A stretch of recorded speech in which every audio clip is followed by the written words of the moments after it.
একটি দুর্ঘটনা সারা জীবনের জন্য কান্না। হাটফাজিলপুর বাজারে সিএনজি মোটরসাইকেল মুখোমুখি সংঘর্ষের ফলে একজনের পা ভেঙে গুঁড়ো গুঁড়ো হয়ে গেছে।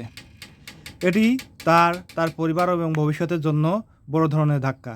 ঘটনাটি শোনার পরপরই তাৎক্ষণিক হাটফাজিলপুর বাজার ক্যাম্পের এসআই মোহাম্মদ সাজ্জাদ হোসেন ঘটনাস্থলে যান, এমনকি ঘটনাস্থলে থাকা ব্যক্তিদের কাছ থেকে সম্পূর্ণ ঘটনাটি জানার চেষ্টা করেন। কে কে এবং কার দোষ ছিল বেশি সেটি তিনি জানার চেষ্টা করেন। তো আপনারা বুঝতে পারছেন যে একটি দুর্ঘটনা যখন ঘটে, এটি সত্যিকার অর্থেই একটি পরিবারের জন্য কত বড় ধাক্কা। তাই তো আপনারা যখন গাড়ি চালাবেন তখন সতর্কভাবে গাড়ি চালাবেন। যদি না চালান তো ভবিষ্যতে আপনাদেরকে